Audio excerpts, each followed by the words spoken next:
Hi everyone, my name is Karen. This is my channel RatherBeReading, and today I'm bringing to you my November book haul.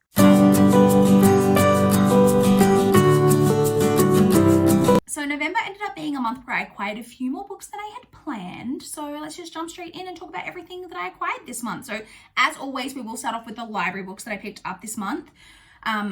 So I only picked up 3 library books this month, which is honestly really good because if you've been watching my channel, then you know I've been really crazily behind with library due dates. So the first one I picked up is Nightshade by Andrea Kremer. So this was on my TBR. If you saw my TBR, then you'll know that I put this on my TBR this month because I need to read this for one of my goals. However, there's been a plot twist in events and on further investigation into my library. So it turns out this is a trilogy. I knew this was a series. I actually thought it was a really long series. It's only a trilogy. But my library doesn't have book 2. They only have books 1 and 3. So I'm actually bumping this off I'm putting it in here because I did pick it up from the library this month, but I'm actually probably going to return this without reading it.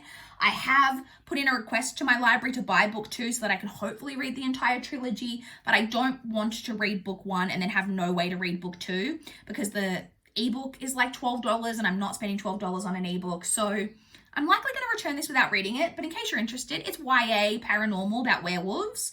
And if my library ever gets book 2, then I will request this from the library and I will read that then. But this is actually not a book I'm planning on reading and I'm bumping it off my TBR. So there's a fun fact for you. So that is one of the 3 and I'm not even technically going to read it. So we're doing really good with library books this month, or last month. And then the next book that I picked up from the library is Australia Day by Stan Grant. Stan Grant is the author of Talking to My Country, which I recently read. This is non-fiction by an Indigenous Australian man. I believe this is delving more into looking at race in Australia. I don't know anything more than that, but I really enjoyed Talking to My Country, and so I wanted to read read his other book, and so I picked up this one. I think this one's a little bit longer than the last one.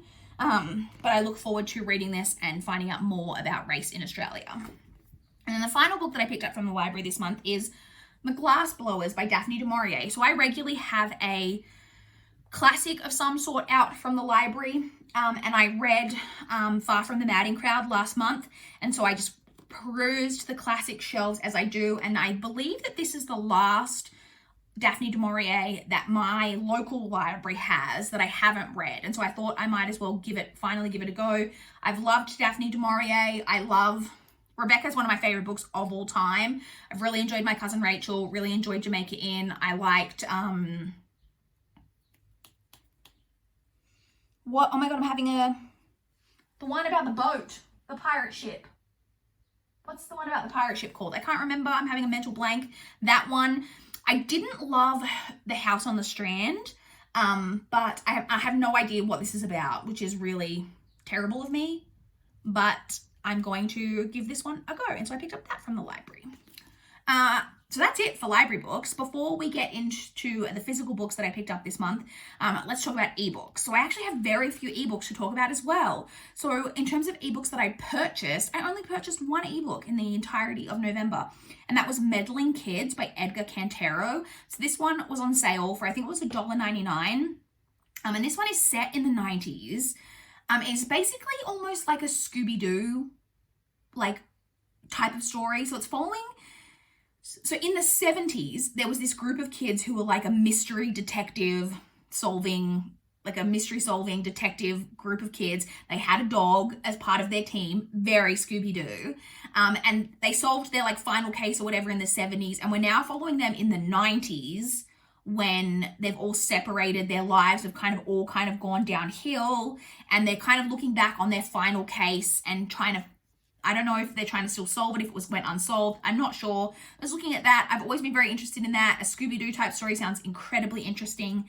And so I purchased that one. Like I said, it was on sale for like $1.99. That's the only ebook that I purchased this month. And then in terms of NetGalley approvals, I was only approved for 2 NetGalley books, which I'm really happy with. And it's not that I was only approved for 2. Like I was requesting far less in November, which is a good thing because, again, if you've been watching my channel, you know that I am super behind with my NetGalley arcs. So I only got 2 new ones in this month. The first of them that I was approved for is What You Never Knew by Jessica Hamilton. This one has a publication date of the 13th of April, 2021. So this one is a like horror thriller, I believe, and it's about basically this woman who her family owned this estate, like this big mansion house on this island, which already thrillers / horror set on islands is my jam. And they own this really big house on this island, but her father went missing at one point. I don't know if he was like technically went missing or if they thought that he had just like left the family and never come back. And it's years and years later. This happened when she was a child. She didn't realize that her family still owned this home. She thought they had sold it years and years ago. I believe then she's now an adult and her sister passes away. And when her sister passes away, she realizes that her family still owns this like mansion out on this island. And she decides to go to this house and, oh, we're getting a low battery warning on my phone. Fun times. She decides to go to this house and find out like, you know, things from the past. And I believe when she gets there, it's all very like haunting type things happening. The people who live on the island are telling her that her father didn't just like leave, that he's been murdered and his body's somewhere on the island. And whenever she like goes back to the house, she finds like things on her bed or like items have been moved. It's all very creepy, very haunty, possibly murderous. Just all sounds like a good time. And then the second Neck Alley arc that I was approved for this month is The Last House on Needless Street by Katrina Ward. This one has a publication date of the 18th of March, 2021. And this one is a gothic horror. And again, it's set around a house, but this is like a serial killer's house. I don't really know anything about it apart from that. The fact that it's gothic horror set at a serial killer's house, that was enough for me, and I requested it and I was approved for it. So that's it. That's all of the ebooks. Let's move on to physical books. So this is where, if you saw my wrap up from November, you know that I hauled quite a few this month. And that is for one main reason. My library did a library sale. And that might not sound like that big of a deal to you guys, but to me, it was a really big deal. I have lived in Adelaide for 6 years now. Yes, almost 7 years. And my library has never done a library sale in that entire time. So they did their first ever library sale, and it was like 50 cents a book, or like fill a bag for $5, something along those lines. And so I tried to not just be like completely crazy and pick anything up, but I did pick up quite a few books from that sale. So let's talk about them. So the first one that I picked up is Lincoln in the Bardo by George Saunders. This is, I believe, it's historical fiction set around Abraham Lincoln's son. I believe it's about his ghost. I believe in real life, Abraham Lincoln had a son who died as a child, and I believe it's a lot to do with grief and that type of thing. This is literary fiction. I believe this won or was nominated for a lot of literary prizes at the time that this came out. Like I said, I saw this, recognized it, and thought, why not give that a go? So I grabbed that. I then also grabbed With Malice by Eileen Cook. This is a YA thriller that is about a girl who is on holidays. I think it's in Italy. Does it say? Yeah, in Italy. When she wakes up one day in the hospital, doesn't remember why she's there, and she's basically told that she was in some kind of accident, and that her best friend was killed in the accident. But they don't believe it was an accident. They think maybe she was responsible in some way, I think. Not really sure, but I love a YA thriller. Even though they're normally not good, I still almost always enjoy them. So I picked up that one. I then picked up Girl in Pieces by Kathleen Glasgow.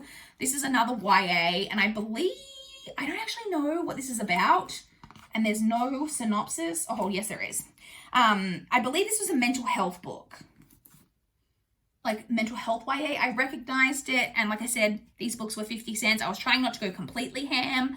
But if I saw a book that I recognized, I pretty much was going to pick it up if it was only 50 cents. So that's one of them. I then picked up Made You Up by Francesca Zappia. This is another one that I know is a YA mental health. I believe this one has to do with schizophrenia.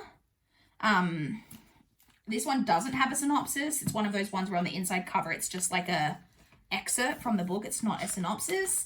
So I'm not exactly clear, but I know this, I'm pretty sure, deals with schizophrenia. And I've heard really positive things about Francesca Zappia, and I've never read anything by her. So I grabbed that one.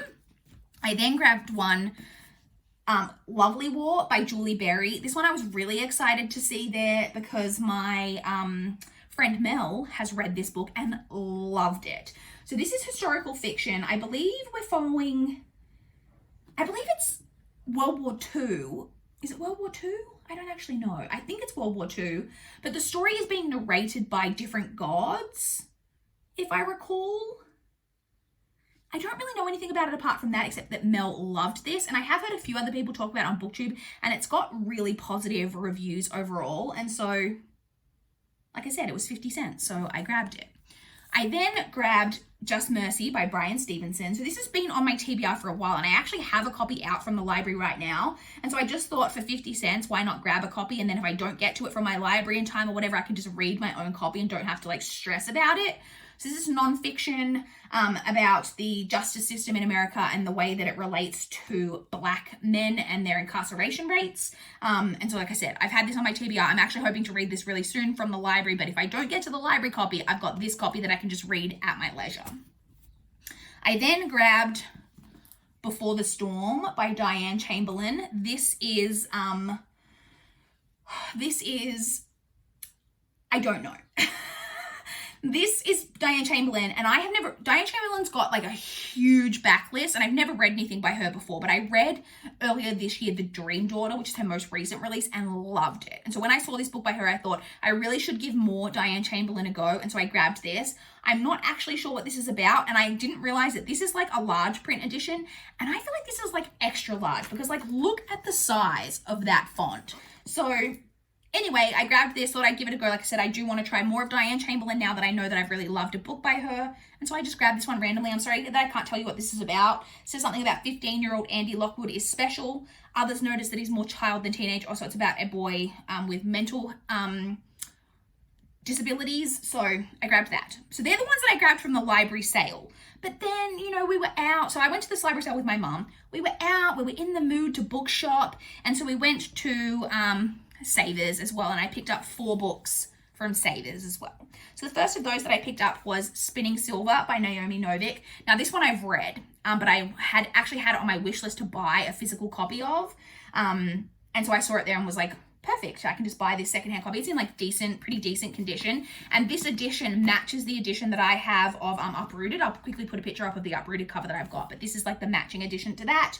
This is YA fantasy Rumpelstiltskin retelling. I really love Naomi Novik's writing, and so I purchased this one so that I have a copy for my shelf. I then purchased The Girls by Emma Cline. This one is one that I've heard quite a bit about. It's historical fiction set in the 60s. I believe it's about a girl who joins a kind of cult. And I believe the cult is like loosely based on the Manson family. And I've just always found that storyline incredibly intriguing. And so I purchased that one. I then grabbed Child 44 by Tom Rob Smith. This is a book that I've always heard really, really positive things about, but I could never remember what it's actually about. I believe it's got something to do with children, like a detective who's trying to solve a string of missing children cases. That could be completely off base, but I've always heard really positive things about this, and so when I saw it, I just decided to grab it. I'm sorry that I keep rubbing my nose. I've got really bad allergies at the moment. Then the final book that I picked up secondhand was The Hate List by Jennifer Brown. This one, I believe, follows the aftermath of a school shooting. And I believe we're following the girlfriend of the shooter who, when they were together, they actually wrote a list of like the people that they, like their hate list, the people that they hated. And that is the list that the boyfriend then used when he went to the school to do this shooting. And so she has really suffered a lot as a result, like following the aftermath of this school shooting. So I've been interested in this one for a really long time. And so when I saw it there, like I said, this one was $4, so I grabbed it. It doesn't help that these books are probably a bit dusty because they're secondhand, and I've already got allergies, and now dust is flying around, and it's a whole thing. I also have 2 other books that I want to talk about that kind of add to my TBR, kind of don't. So my mother was recently getting rid of some books off her shelf, and I was like, well, let me peruse what you're getting rid of, and maybe I want some of those things for myself. So the first thing that I took from her is this copy of The Darkest Secret by Alex Marwood. I just am showing this to you guys, but this actually isn't adding to my TBR. This is on my TBR already, but the copy that I have of this, I bought secondhand. And even though this one's technically secondhand because my mother's read it, my mother's the only one who read it. We bought this, I believe I gifted this to her brand new. And so I just figured I would replace the secondhand copy that I've got and redonate that one and instead keep this copy on my shelf. So I'm just showing it to you for that reason, but it's not actually adding to my TBR. And then this one, which is kind of adding to my TBR, and that is The Woman in the Window by AJ Finn. This is, I should have said, this is a thriller. I believe it's about a child, missing child. Don't know too much about it apart from that. This one, I think we all know what it's about. It's about a woman who is agoraphobic, I believe, and she is sitting at her window. It's very like Rear Window style. Sees some kind of, believes that she sees, I think, a woman be murdered or sees some kind of crime, and it's about that story. I actually already own this in ebook, but again, when my mother was getting rid of a like brand new, like she's read this once and she was just getting rid of it. Oh my God, there's cat hair and dust flying all over the place. Yeah, when she was getting rid of this, I figured I might as well add this to my TBR. Technically, like I said, it's on my ebook TBR, wasn't on my physical TBR, but now I'll put it on my physical TBR. And if I get to the ebook first, or I get to the physical copy first, whichever, I'll read in whichever format, and then, you know, it is what it is. But I grabbed a physical copy of it this month. So that's it. Those are all of the books that I picked up in the month of November. I would love to chat with you guys in the comments down below if you've read any of these books, if you've got any thoughts on any of them, or if you want to chat about any books that you guys have been acquiring recently. How is your book buying going? I've been doing really well this year, and I was so close to probably hitting my goal to reduce my TBR to below 400. These books here, though, may have blown that goal out of the water. Not sure that it's achievable anymore, but stay tuned to future videos to find out whether I can manage to get it below 400. Probably not. But yeah, I'd love to chat in the comments down below. Please like this video if you liked it. Please subscribe if you want to see more from my channel. That is all I have for this video today. Bye, guys.